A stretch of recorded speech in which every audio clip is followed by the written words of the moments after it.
Vamos conversar aqui com a arquitetura da Arimpê.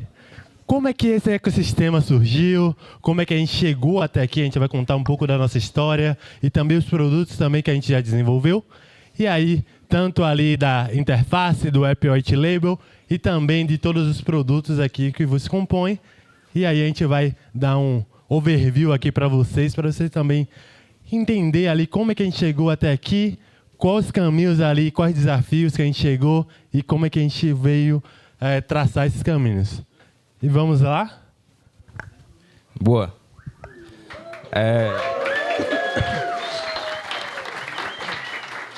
Bom dia. Meu nome é Isma, meu apelido é Ismael. O Ismadeira. Sou head de engenharia aqui na Aren. Ninguém me conhece, né? Então, só apresentando. Sou o Isma. Isma. Ouvi agora. Tá com ainda, né? Justo. Sou do interior da Bahia, hoje moro em Salvador. E aí faço algumas visitas aqui em São Paulo. Me deixaram ficar em Salvador ainda, então de vez em quando bato aqui. E é isso. Aí agora chegou a minha vez. Bom, ninguém sabe meu nome, mas sou conhecido como Ti, então esse é o meu nome. Então, bom, eu sou um cara ali que gosta, olha aí, tem que representar, né? Eu sou uma pessoa que gosta muito de desafio, né? Então, em toda a história da área ali, eu fui uma pessoa que gostava muito de desafio. E também eu gosto de Monster e açaí, tá? Então, se vocês quiserem alguma dúvida, aí você me oferece um Monster e açaí, aí eu respondo rapidamente a vocês, tá? E funcionou até aqui, tá? Todo mundo que deu Monster e açaí, agradeço, tá? Bom, vocês sabiam que a primeira interface aqui da Aren foi um aplicativo mobile? Exatamente. Mas aí, outra curiosidade importante também. Não foi o Pagou. Pois é, também não. E aí, vou mostrar para vocês aqui qual foi o primeiro produto aqui na Aren, tá? E depois a gente vai evoluindo e vai chegar até o White Label que a gente tem hoje. Olha que cara bonito. Antigamente não era customizado, não era tão...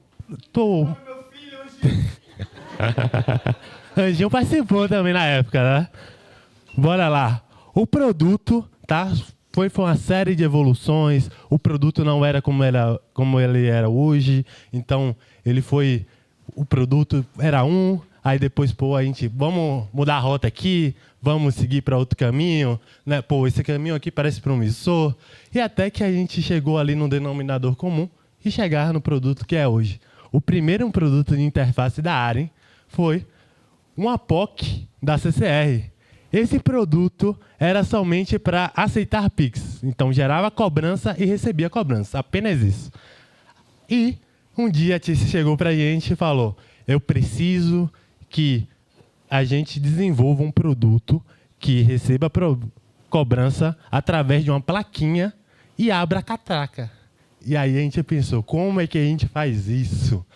Aí Anjinho foi lá e tirou isso do papel, desenhou para cá, fez discovery para lá e chegou ali no que a gente é hoje. No APOC da CCR ali a gente conseguiu desenvolver essa APOC funcional, tá? E até esse produto originou o Aceito Pix. A gente viu que essa POC aqui era muito promissora. Por que a gente não coloca ali nas plaquinhas ali dos microempreendedores, na lojinha ali que você quer vender e aceitar Pix? O Pix estava bem no início ali, tá? A gente estava entendendo ali como funciona. E aí, uma excelente ideia a gente colocar uma plaquinha ali e aí o consumidor paga e aí na tela ali do comerciante, ele já confirmar o pagamento e segue o jogo. Não precisava mostrar comprovante, não tinha um problema ali de conciliação. comprovantes falsos, né, que tinha ali naquela época. Então foi um produto ali que fez bastante sucesso logo no início da área. E aí depois, a gente inconformado ainda, esse produto aqui ainda precisa aqui dar uma melhoria, né, uma refinada, né? E aí a gente chegou no Pagô, que não era Pagô ainda, era Meu Plim. Aí depois a gente teve ali um probleminha com o nome, né? E aí a gente mudou o nome. Simplesmente. Plim não pode. Exatamente. Eles vieram pedir, a gente falou, tá, vamos brigar. A gente, é a Globo, né? Então bora mudar o nome aqui. Exatamente. E aí a gente chegou nesse nome aqui, o Pagô, tá? Que também era um aplicativo ali de aceitar Pix, mas aí a gente já tinha um diferencial. Agora esse aplicativo já faz transferência Pix. Né? A gente não tinha transferência Pix, a gente só recebia Pix e acabou. A gente só mostrava ali, recebemos essa cobrança, criação de cobrança e acabou. E agora a gente chegou ali no Pagô, que aí já fazia algo a mais. E aí, a gente, inconformado com isso, vamos evoluir esse produto, vamos colocar mais coisas, vamos colocar boleto, vamos colocar um caderno de transações, vamos ali gerenciar tudo em um lugar só e também vamos colocar a carinha do cliente. E aí agora temos nosso app White Label. E não somente um aplicativo, a gente já teve diversos aplicativos de diversos clientes e a gente lançou vários aplicativos na loja com o back-end da área, não só o back-end, né? A tecnologia da área ali no nosso cliente e a carinha do nosso cliente ali. E uma frase importante que lá em 29 de julho de 2021, que nossa queridíssima CEO falou em um panelaço, tá? A gente tem um canal de panelaço onde a gente coloca ali as comemorações e cada release lá que a gente coloca lá para comemorar mesmo, tá? Que é importante a gente comemorar conquistas e processos, tá? Então, desde aquela época ali, a gente já comemorava o primeiro Pix, o primeiro lançamento do app, a primeira versão do app, o primeiro Pix do app, e a gente chega no cenário que foi... A gente estava aqui na lojinha lá do primeiro cliente, tá? Então, antigamente era White Label, tá? A gente colocava a plaquinha customizada da cor do cliente, uma plaquinha física, era White Label. E o cliente, lá com o seu aplicativo do Aceito Pix, ele conseguia lá olhar as confirmações dessas transações. E aí a gente evoluiu para o que o app é hoje. E aí agora o cliente não somente pode ter a sua plaquinha aqui, né, que é estática, que é uma cor diferente, mas ele pode ter o aplicativo totalmente customizado. E agora esse app tem várias funcionalidades, tá? Então, além de ser white label, ele tem jornada Pix, jornada boleto, ele tem o fluxo de biometria facial, você configurar ali suas movimentações, ver o caderno de cobranças lá e você pode fazer toda essa gestão ali do seu empreendimento nesse aplicativo. E aí você pode fazer diversas coisas com esse aplicativo com sua carinha da sua marca, tá? Então o cliente pode colocar lá sua logo, pode colocar sua cor, tudo isso customizado. E aí a gente chegou... Olha aí. Multidiomas.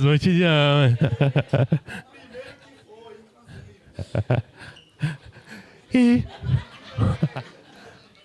com o passar do tempo, tá, a gente foi evoluindo essa arquitetura, tá?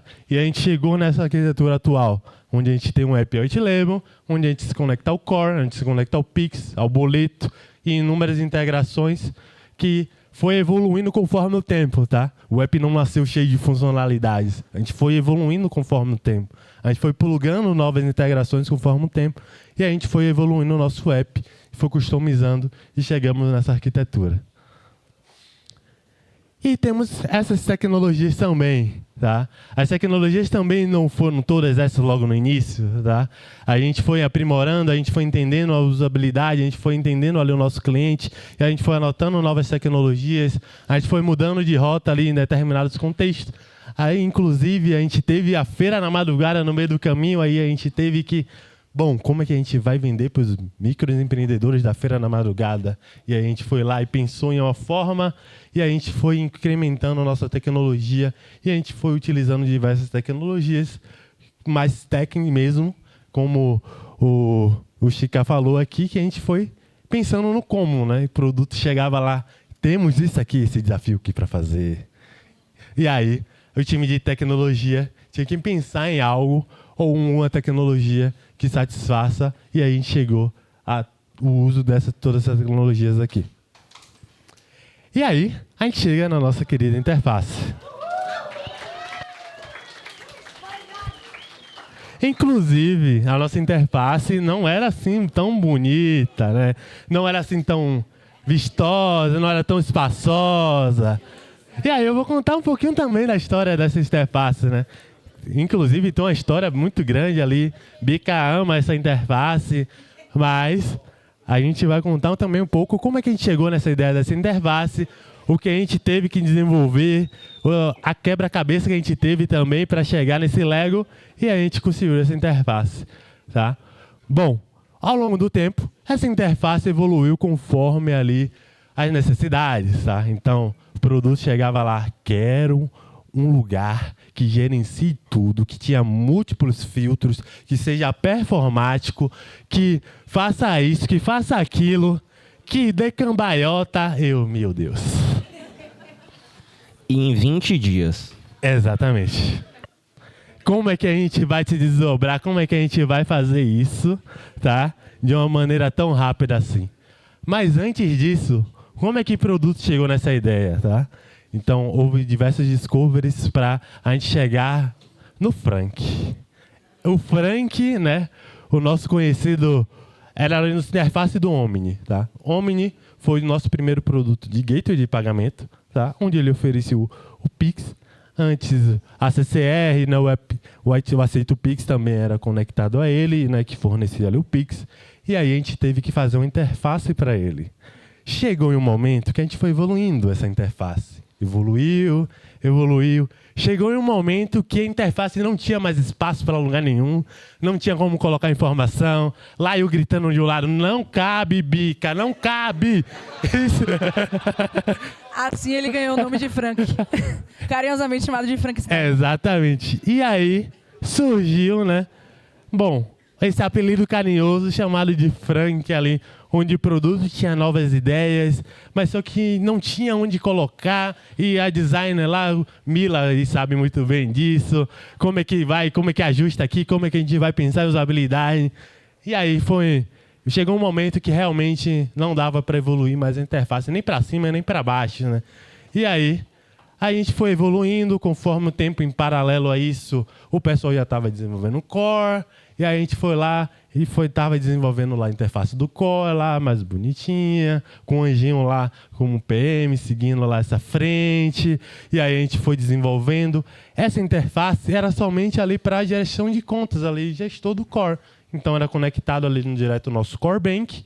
Então essa interface ali gerenciava todo o nosso Core Bank e é plugada direto no nosso Core Bank. Então não tinha nenhuma tecnologia atrás, somente o nosso Core Bank ali direto. Bom, e aí, como é que a gente vai fazer isso? Juntar tudo em uma caixinha só. E aí vem, bom, a gente tem que vender um produto como SaaS. Diga aí, Otinha. Como é que era a conexão do Core com a interface? Não tinha nada, era direto. O Core estava exposto. Exatamente. Não tinha BBF, não. Não tinha Mas BFF. tava offline, já tinha. A gente não tinha o Core na produção, mas a gente tinha uma interface lá e a gente pensou, velho, essa interface aqui não vai para lugar não sobe nem desce. E aí, bom, mas a gente consegue reaproveitar, né? A gente consegue colocar uma camada aqui em cima, a gente consegue não expor o nosso Core e a gente consegue implementar mais coisas, que era o que o produto queria, e o produto queria ficar muito feliz, né? Porque ia ter muitos filtros, que ia ter exportação de relatório, que ia ser muito mais performático. E o tique iria sair. Meu Deus. Aí você me complica. como é que faz tudo isso? Eu, na verdade, eu ia enlouquecer, né? Mas, você lembra logo no início da apresentação? Eu gosto muito de desafio, pô. É isso aí, não tem jeito.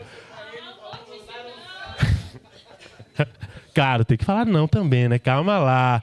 Produto e tech é casamento. Olha, lembra aí, tá? E aí, a gente chegou na nossa interface web, como é hoje, e a gente teve que, pronto, para caber tudo, não dá para fazer em um lugar só. Então, a gente dividiu em spaces. Então, a parte de contas foi para cá, a parte de transações foi para lá.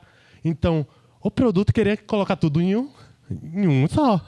Como é que a gente cabe? Então, bora dividir.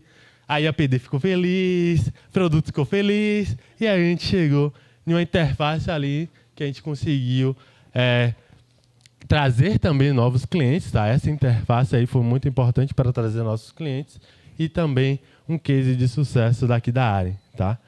E nossa interface saiu de um Charmeleon,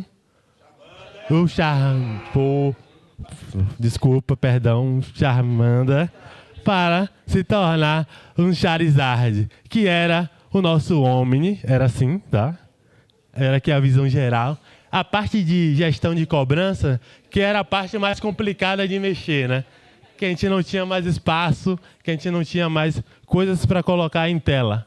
E aí, a gente chegou na nossa interface hoje, que é a nossa interface aí, que a gente consegue fazer bastante coisa, e também agora ela também é white label, tá?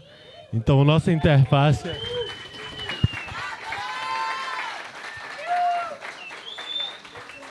Nossa interface não nasceu white label. A única coisa que a PD pediu é: eu quero que essa interface seja dark, nada de branco.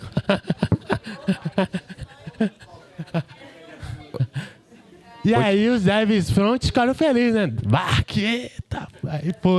Será que Mila tava no meio aí? Essa tela do Frank era um pesadelo pros back-end, viu?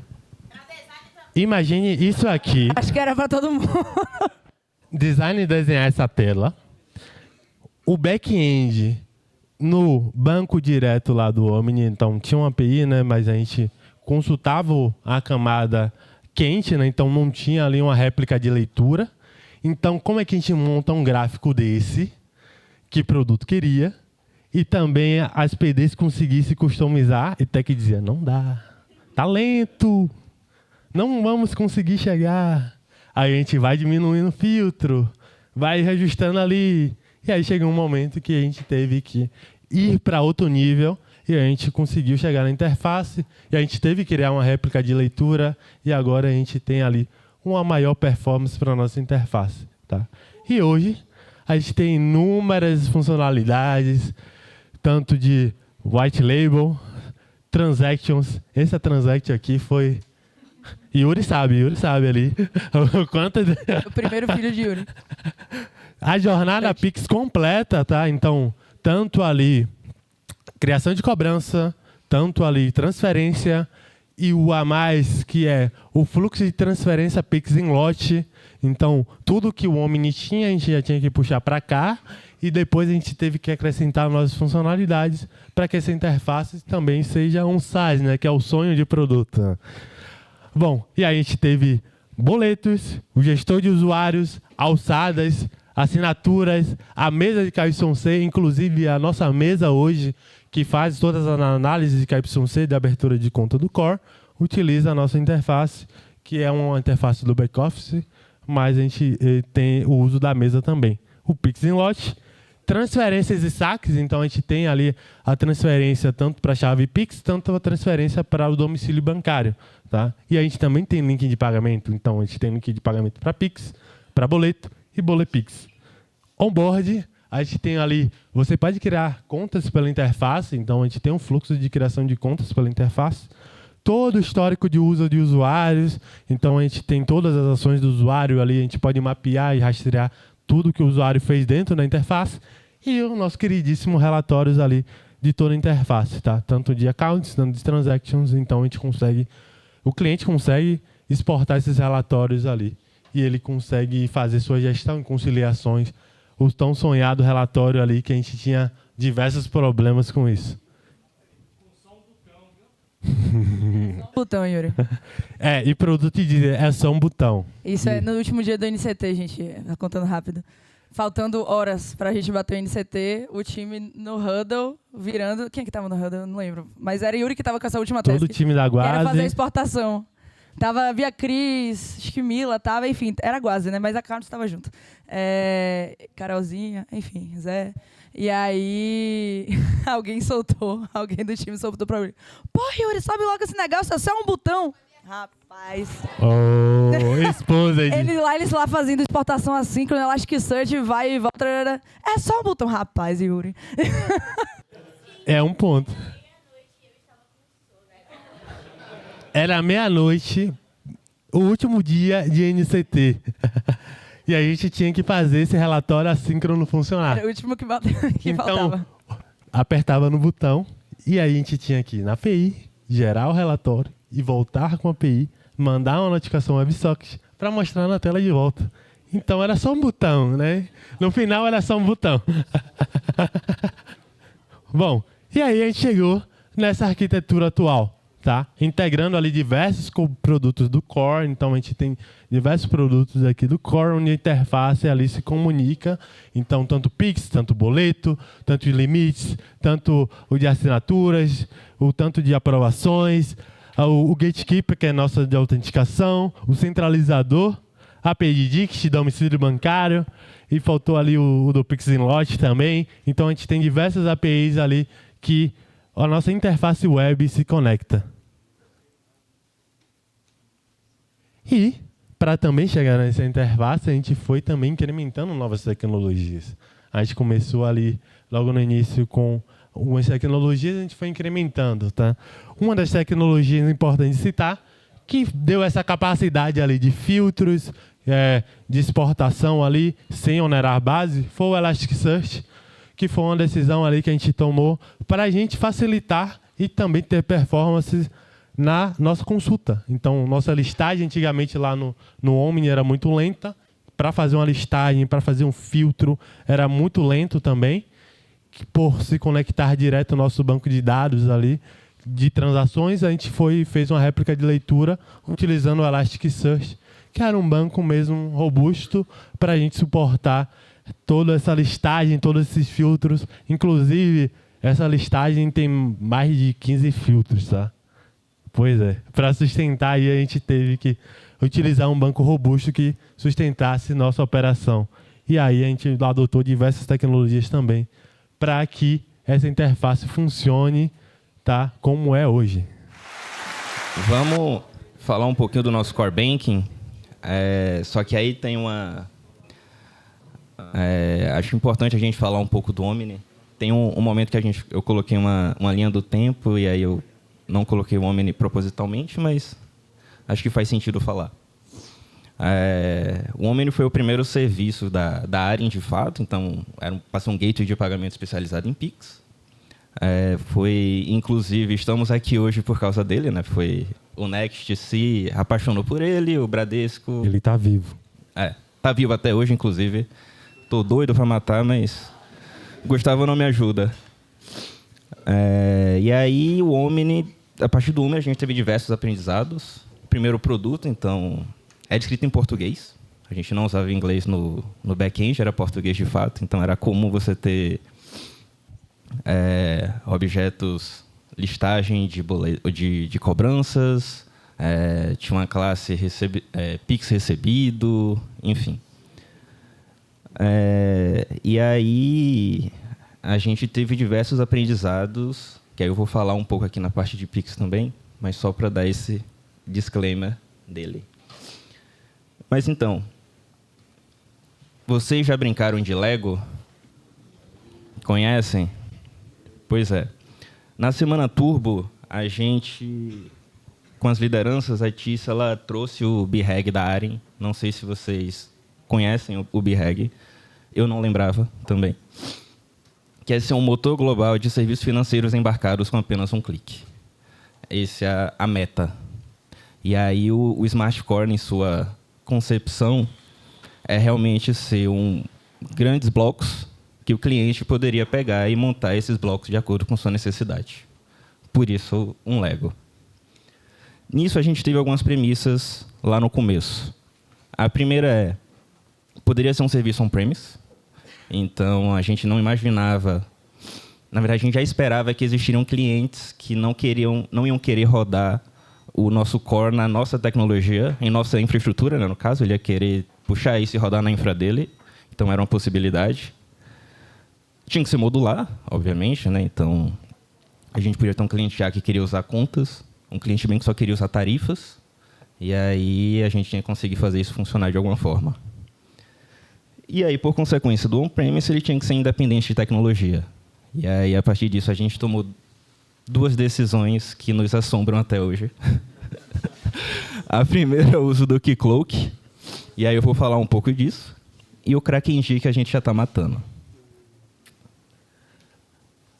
Isso também formou a forma do nosso modelo de deploy, que, graças a Deus, já estamos mudando. Então, a plataforma fez um trabalho e as contas novas não tem mais esse problema. E esse processo de deploy, ele meio que funcionou como o trote da ARI.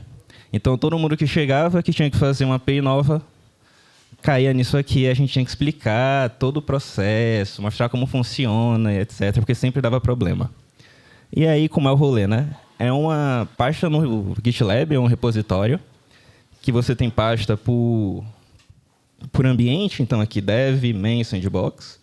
Dentro de cada pasta você tem um arquivo, e esse arquivo é a configuração do cliente, de fato. Hoje é só ARIMP, então aqui é inclusive a produção. Dentro da ARIMP você tem aí todo o arquivo de configuração, né? Então você diz quais serviços esse cliente vai utilizar. E aí algumas configurações desses serviços. Quem mexe no core sabe que gestão de secrets é um pouco confuso. A gente tem secret tanto no aqui, quanto no GitLab, quanto no Rancher. Já mudamos também para as contas novas, mas estamos no processo de mudança para o legado. Aqui é o core, por exemplo. Aqui é o gatekeeper, tem o Pix, enfim. E aí nossa pipe ela ficaria dessa forma, né? Clientes, a gente tem uma definição aqui que diz o tipo de cliente que ele é, se ele é um cliente que ele é beta, um early adopter, enfim. E aí ele poderia ter acesso a funcionalidades mais cedo, dependendo. E aí, vamos lá, né? O core tem todos esses contextos. Não vou falar de todos aqui, porque eu vou entrar em cada um, falar algumas decisões que nós tivemos, mas só para trazer uma ideia. O primeiro é o contexto de cadastro. É a nossa famosa Core API. Foi a primeira que fizemos.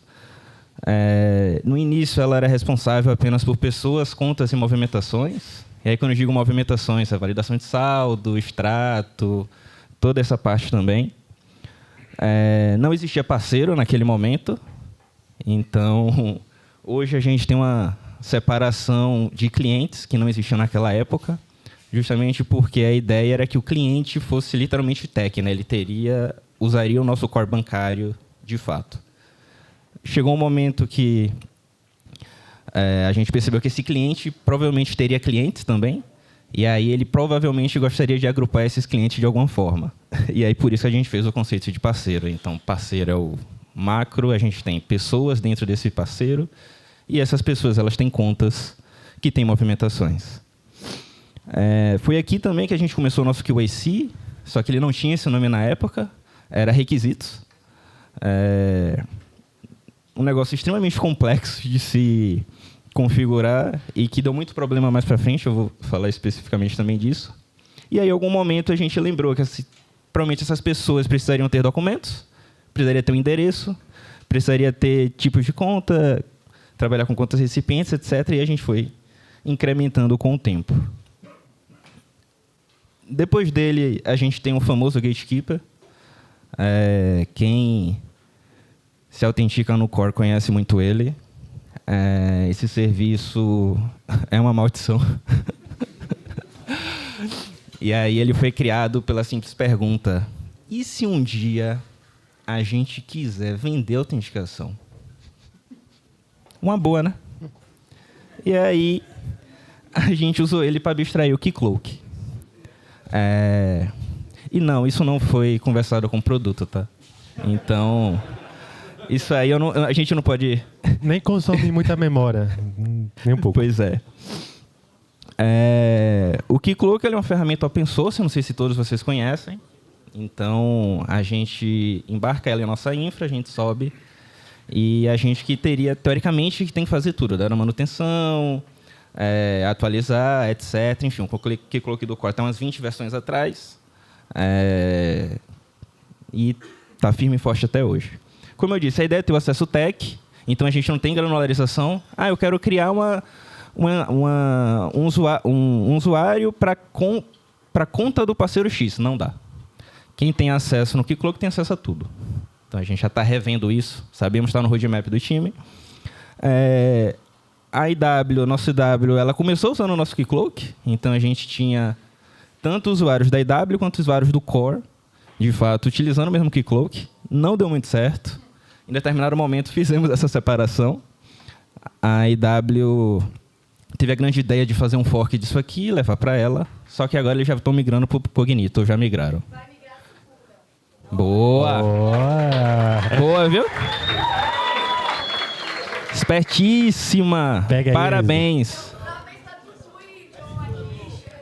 Parabéns, isso aí, certíssimos! Certíssimos! O Core vai migrar também, tá? Não sei quando, mas vai. Aprende aí, Isma. Deus é mais. E aí, como eu falei, né? O Keycloak, ele foi o protagonista das duas instabilidades totais que nós tivemos aqui na Aren. Então, a Aren ficou 6 horas sem transacionar Pix. Beleza. Quando o Keycloak ficou off, foi um dia. Então, terrível. E aí, como eu falei ali para o futuro, né? A gente vai, provavelmente, ou não, talvez, o time está fazendo um discovery, mas a gente vai matar o Keycloak, isso aí é fato.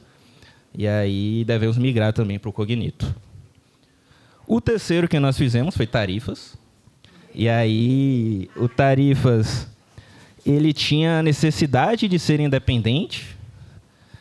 Aquele velho pensamento, e se meu cliente ele quiser só ter tarifas? Pronto, vamos fazer então só tarifas. Acabou que a gente meteu o pé pelas mãos, porque é um serviço extremamente complexo de se configurar. Tami que a diga. Ela teve que aprender para botar na IW. Sofreu tanto ela e a Beatriz. Nem um pouco. Só que aí, nessa época, a gente estava colocando fila no Omni. Então, o Gabs, eu acho que lembra dessa época. E aí pensaram, a gente está trabalhando com fila, um negocinho bacana. Só que a gente não pode ter fila aqui em tarifas. Porque o cliente, a gente não vai ter acesso à fila dele, etc. A gente não sabe qual vai ser. Então, vamos fazer a PayRest. E aí a gente cria uma abstração nossa que a gente consiga consumir nossas filas e fazer o que tiver que ser feito. Criamos o Fee Handler. V1, né? Então, não foi muito bem feita. Em determinado momento, a gente precisou ter que gerenciar cobranças. Então, eu quero cobrar tarifa, só que se não tiver saldo, se der algum problema, eu quero que isso seja cobrado de novo no outro dia, de forma automática, etc. Aí a gente matou esse bicho aqui e fez um negocinho mais bacana ali, muito mais bem feito, sentamos com produto, enfim. E aí tivemos um episódio de instabilidade também, por causa da volumetria.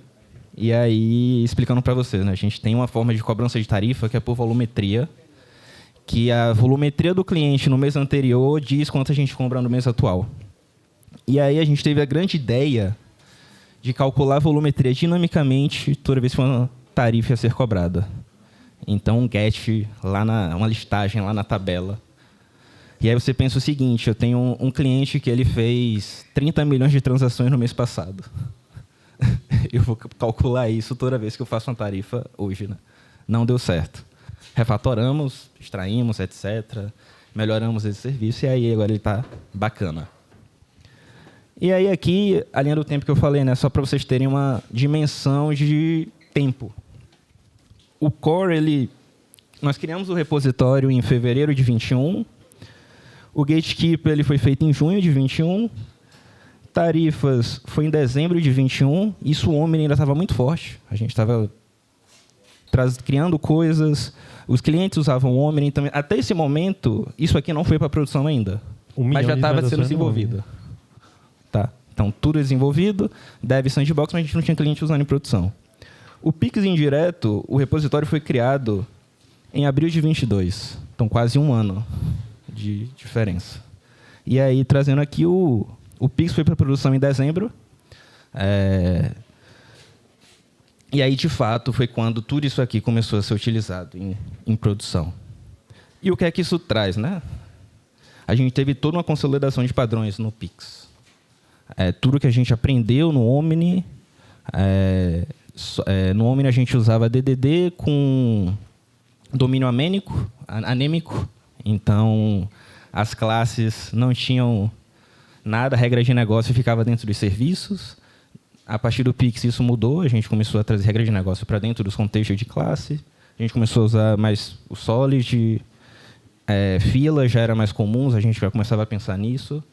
Então, quem consegue ver o código que a gente tinha antes daqui, vê uma diferença muito clara do que foi feito, e isso é um impacto que a gente tem até hoje, inclusive aqui nos produtos mais antigos. Foi quando a gente começou a fazer uma quebra de contexto mais específica. Não era o microserviços ali de fato, mas já tinha uma separação mais aparente, você já conseguia ver isso. Por exemplo, o Core API tinha vários contextos e era um monolito.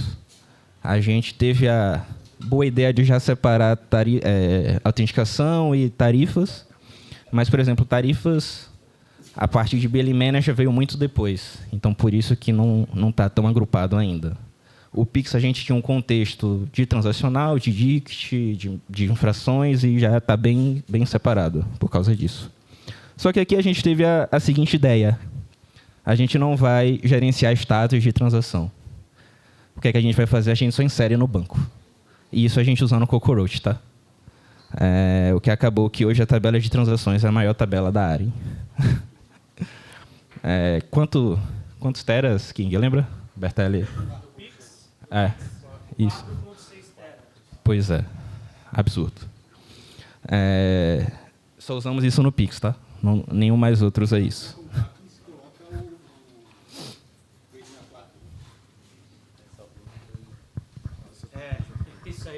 Sem contar que tem o Base 64. Mas no dia pareceu uma boa ideia.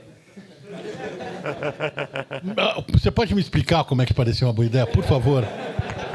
Ele estava aqui, Cara. fez o que tinha que ser feito na hora que tinha que ser feito. Não, JP, não vou explicar nada. Mas eu acho que é legal salvar no banco isso. Salvar a imagem no banco. Rapaz, veja bem. No Omni, a gente gerava o QR Code. E salvava o que... No S3, Para pelo de falar de menos. entrega de 20 dias, tá? E o produto Justamente. inteiro. Então a gente deixou de gerar o QR Code para salvar só o BC64, que o Itaú retornava. Foi um avanço. Podia ter avançado tudo? Podia, mas enfim, não vamos... Foi uma edição boa. Sim. Pois é. Quando Vai caráter, veio... constrói caráter. Quando chegou a 3 milhões por dia, doeu. Mas faz parte. Nisso foi o primeiro lugar que a gente usou o strategy pattern, né, de fato. Então, alguns padrões fizeram parte aqui do desenvolvimento do Pix. Eu coloquei o strategy porque facilitou muito a migração que a gente teve para o Bradesco. E quando a gente decidiu sair do Bradesco e voltar para o Itaú, foi o que salvou a nossa vida também, né? Então, faz sentido colocar. Nesse momento, a gente tomou outra decisão que assombra a gente, que é o SDK do Smart Core. E aí, foi aquela velha pergunta, né? Mas eu vou criar vários serviços, eu vou ter que copiar tudo, codar tudo do zero, e a configuração, essas coisas assim mais básicas. O que é que a gente faz? Justamente... Aí, criamos o Maldito. Por consequência, ele teve 654 patches, nunca teve uma versão 1. É aquilo, né? Cachorro de muito dono morre de fome. Matamos o miserável. Teve uma última atualização extraordinária por segurança, mas já morreu há um tempo, então os novos projetos não usam. Já temos novos templates, novas libs específicas sendo separadas. E aí o direcional está sendo não use, só os mais antigos que estão tendo a dor de ter que remover. Quase nada. Facinho. É só um botão. Nesse ponto, a gente começou a pensar no antifraude. E aí a gente criou um serviço de antifraude, de fato, pensando muito no futuro, né? A gente começou apenas fazendo uma abstração da Falcon, só que aí veio aquele velho IC, né? Pô, vai que no futuro a gente vira aí um antifraude, faz um negócio bacana. Até o momento nada, mas tá aí. Em certo momento tivemos que usar a Edgewall para resolução 6 do Bacen, então fez sentido no momento ser um fluxo de antifraude específico. E aí a gente chegou num problema, né? A Falcon era muito ruim. Muito ruim. E eles eram pior suporte do que a API. Aí a gente decidiu sair e fomos para a DataRudder. Se é uma decisão acertada, vamos descobrir ano que vem. Mas está rodando melhor até. Nisso, a gente precisou fazer um serviço, um contexto de notificações. E aí, isso aqui veio muito de uma decisão de centralização. Então, eu preciso mandar uma notificação no core para contas, eu tenho que mandar uma notificação quando a pessoa é criada, quando a transação é feita, quando um Pix é realizado. Faz sentido cada serviço gerenciar sua notificação? Não seria mais fácil a gente criar um serviço único? Porque o cliente ele só vai nesse serviço, configura lá os webhooks que ele quer, e esse serviço manda o webhook para todo mundo? Fez sentido na época. Faz hoje? Não sei, não vou levantar a polêmica. Criamos. Só que aí, qual é o rolê, né? É apenas contexto externo. Por quê? Porque o core, por padrão, ele não conhece o cliente final. Então, o que é que esse serviço faz? Ele identifica que uma cobrança foi criada pela IW, então ele sabe que ele tem que notificar a IW. Aí ele notifica a IW. Quem a IW vai notificar é um problema da IW. E aí, todo cliente interno, que são os clientes que usam o nosso core, né, de fato, que a IW, o Pagou, o BES e o Omni, são responsáveis por gerenciar a notificação na ponta deles. Muda alguma coisa? Talvez mude no futuro, mas por enquanto está rodando. Em determinado momento, a gente começou a escalar, né? Então a gente chegou a bater 3 milhões de transações por dia. E aí a gente começou a ter um problema muito operacional de reenvio de notificação. Então o cliente chegava para o nosso time de operações e falava: eu não recebi essa notificação. Aí o time de operação olhava e via que a gente mandou. Só que para não ficar nessa sinuca de bico, eles pegavam e reenviavam a notificação. Só que você enviar uma por dia é uma coisa. Você enviar 1.000, 3 vezes por dia já dificulta mais um pouco. Mas se você tem 1.000, 15 vezes ao dia, aí fudeu. Aí a gente pegou e criou um serviço de notificação, todo um ecossistema, né, aqui dentro, algum serviço, não sei, 5, 6 APIs, não lembro direito. E aí, alguns dias depois, isso rodando em produção, a galera usando, a gente descobre que o Event Bridge faz tudo isso. Pois é. Ferramenta legal. Porra, diga não. E aí eu tenho uma vontade imensa de matar tudo isso aqui usando Event Bridge. Tá no roadmap, vamos fazer. Já fizemos no BES. Então... Eu me abstenho. E aí, assim, a gente nunca teve... Nunca não. A gente teve, acho que, uma indisponibilidade por causa desse serviço. Mas ele... E aí a gente fez uma refatoração bacana na época. Mas a gente nunca teve problema depois disso, de fato, de notificação, assim, de parar por muito tempo. Às vezes acontece, né? Uma subida atrasa um pouco, etc. Mas como já é webhooks, então é mais ok. Só que, querendo ou não, é algo que a gente tem que prestar atenção, né? Então, é um serviço que a gente tem que lembrar da manutenção, pode impactar. Então, usar o Event Bridge é muito da gente tirar essa carga mental do time, da gente, etc. E usar uma ferramenta que já existe, né? Então, enfim. Nisso, a gente começou a fazer boleto. Um parêntese foi que a gente usou uma soft house pela primeira vez dentro da Aren.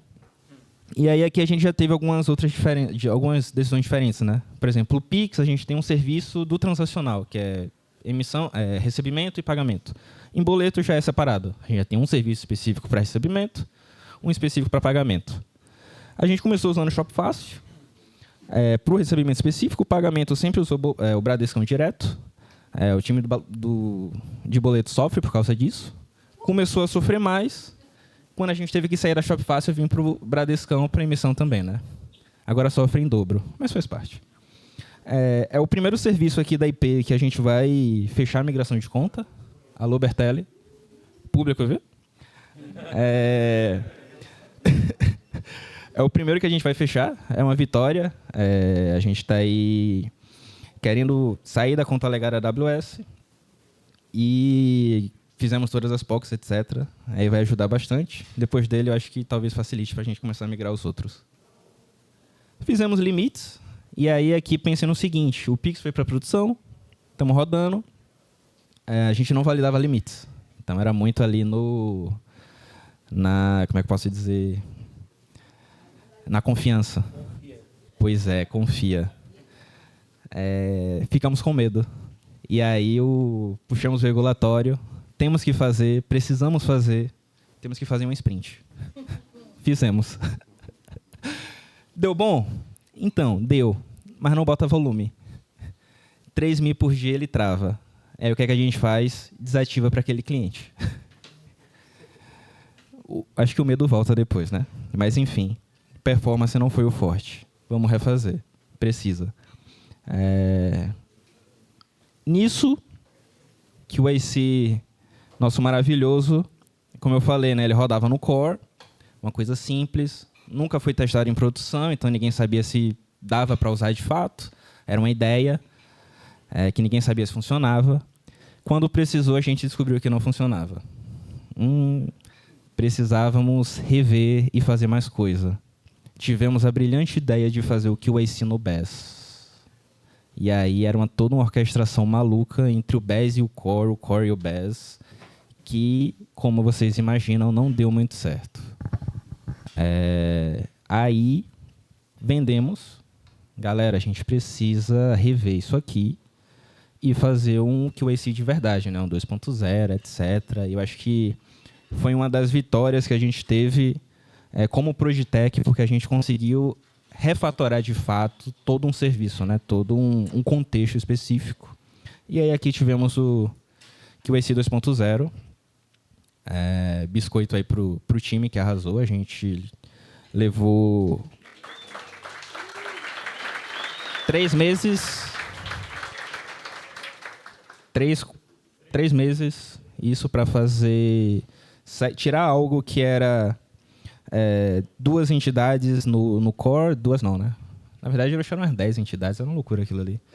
Mas fazer serviços separados aqui, a gente já foi mais para uma pegada microserviços, entre aspas, né? Já teve uma quebra maior de contextos, mas aí vai ficar mais claro porque foi um trabalho bacana que a gente fez.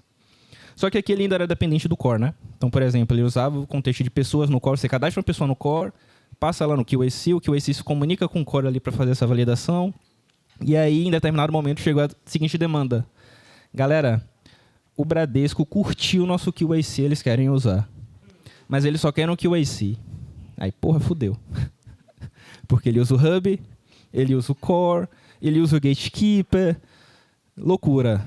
Aí o time deu um corre e começou a deixar o QAC independente. Então, hoje, o nosso QAC ele não funciona, não precisa mais do Core para nada. Ele funciona de forma independente, ele tem contextos próprios, e aí dá para a gente vender.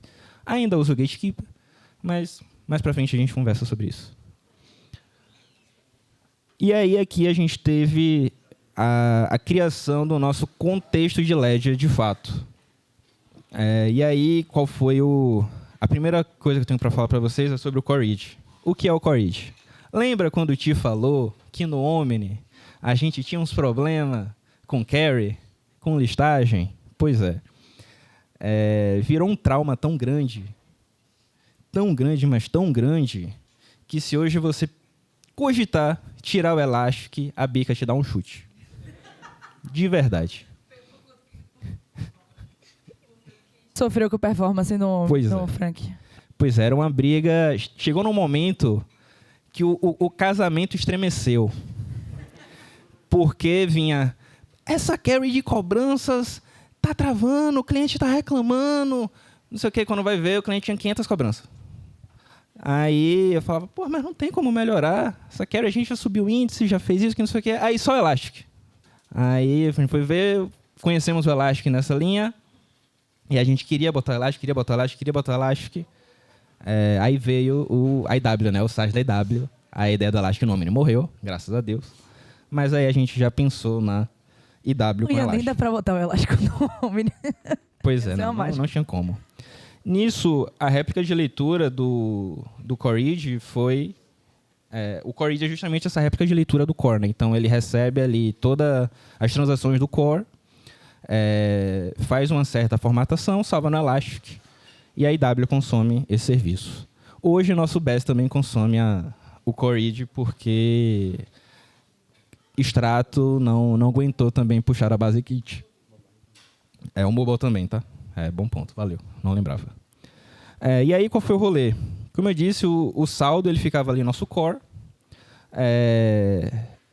Não aguentou, obviamente, né? Tinha um TPS baixíssimo, a gente acho que a gente fez um teste de performance, não fez, teste de carga, mas 17 de TPS, funcionou até determinado momento, só que aí um contexto de bets, a gente precisava fazer muita transação, e aí a gente teve, acho que os traumas mais severos de Progitech dentro do contexto da área, tirando a instabilidade total do Keycloak, que aconteceu 2 ou 3 vezes, foi justamente por causa de saldo. A gente não conseguia escalar por causa disso. A gente perdeu o cliente, a gente sofreu muito, até que a gente conseguiu priorizar, né? Falar, galera, não dá mais, a gente precisa resolver esse pepino que ele é o futuro da área, né? Principalmente ali no contexto de bets, etc. E aí a gente conseguiu priorizar isso de fato. Fizemos várias POCs, a gente testou vários bancos, formas de fazer isso, falamos até com a AWS, se não me engano, eles fizeram POCs também. E aí a gente decidiu seguir ali com o Aurora, usando a DB Function. E aí a gente codou isso, fizemos teste de carga, a gente conseguiu chegar a bater 400 TPS. A gente bate, acho que é 1.000 e poucos, se a gente subir o banco para o máximo. O máximo no Brasil, né? Se a gente subir mais, sair do Brasil na AWS, que esse número sobe. Só que aí tinha um rolê, porque migrar Ledger não é brincadeira. Então foi um risco absurdo. Imagina aí, medo de duplicar dinheiro, dá mais 1 milhão para o cliente, esse 1 milhão sair do nosso bolso, né? Foi um processo extremamente cauteloso e fizemos em 1 mês. 2. Foi 2? 2 meses. Pronto. 1 mês de desenvolvimento, de migração de fato. Conseguimos, e aí hoje todo nosso saldo está aqui, né? Toda validação de saldo, o Core não valida mais nada. Ele só chama o Ledger e chegamos a 3 milhões no dia, nem suando. Então foi uma mudança do caralho, né? A gente podia chegar mais sem tanta preocupação também. E aí aqui só trazendo uns serviços que fazem parte do Core, mas para não falar de cada um específico, a gente tem domicílio bancário, que é ali para fazer repasse de conta. A gente tem um CCS, que é um... Manda. Cara, explica o conceito. Muita gente aqui não sabe. Boa. Questão do domicílio é mais para o split. Então, pensa o seguinte, o marketplace ele é o dono da conta e ele tem os sellers dele E aí você compra, sei lá, o Jotinha decidiu abrir um e-commerce e aí ele vende pela Magalu. Então, quando eu compro na loja do Jotinha, eu pago para a Magalu tem uma lógica de split, que aí ele usa a Aren e coloca o dinheiro do Jotinha numa conta específica. Só que o Jotinha não tem acesso a esse dinheiro. Então, o que é que o serviço faz? Ele configura, ele agenda um saque automático, que pode ser diário, semanal ou mensal, para que o Jotinha tenha o dinheiro dele, consiga tirar o dinheiro da compra dele, né? O serviço é basicamente isso. A gente tem o CCS, que é um serviço de reporte para o Bacen, né, que a gente faz aqui de coisa da Aren. Hoje é só conta. Quando a gente tiver cartões, provavelmente cartões entram também para o CCS. Se a gente tratar outros pontos, também serve. Mas hoje é só conta. Aí tem que passar a informação da conta, do dono da conta, etc. A gente tem TED, e aí o TED foi uma luta, porque a gente começou usando a Cellcoin com conta ilhas. Então, a gente tinha que criar uma conta aqui. Se o cliente queria usar TED, tinha que criar uma conta na Cellcoin. Aí ele recebeu o TED na Cellcoin, a gente tinha que trazer o TED para cá. Um inferno. E aí a gente decidiu ir para o SPB. E hoje a gente se conecta direto na JD e não tem mais problema. Só que a gente só recebe TED. A gente não faz saída de dinheiro via TED. A gente recomenda que o cliente use Pix. Estratégico. Tem o SLC, né? O SLC é o serviço para o recebível de cartão. Isso. Então, quando você passa ali o cartão na maquininha, o dono da maquininha ele recebe esse dinheiro na conta domicílio. O SLC permite que a Aren seja usada como conta domicílio. Então, se algum de vocês tiver algum empreendimento e que recebe em cartão, pode criar uma conta na Aren e receber, tá? É bacana. E aí... Oi. Boa. O Lars usa pro Gravame. A gente até acelerou isso por causa do Lars. Boa. Boa. Era parte do projeto. Pois é, isso aí foi engraçado porque o SLC é um projeto super complexo pelo arranjo em si. E aí o time eram 2 devs, eu e o PM, a PM, né, que era a Tami. E aí, na hora de implementar isso, eu saí de férias.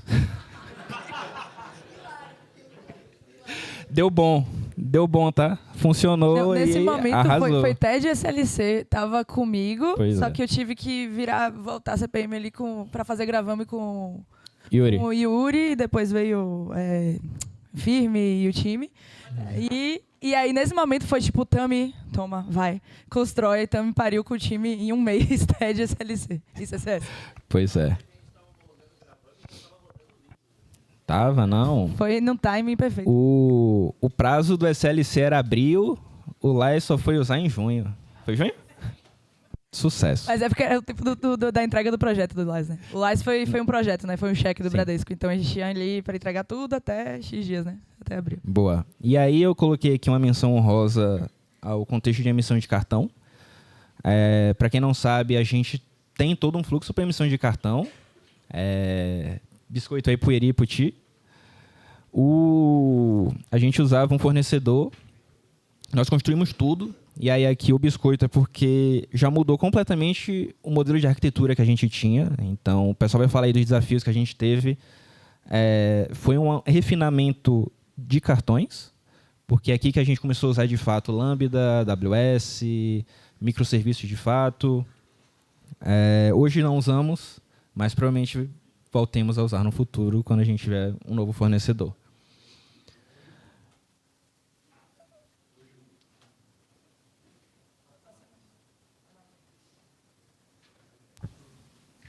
Hoje a gente não usa cartões. Dá a impressão que hoje a gente não usa a arquitetura. Não, a gente só não usa os cartões. Sim. A arquitetura a gente está usando em tudo. Com certeza, justamente. E o BES?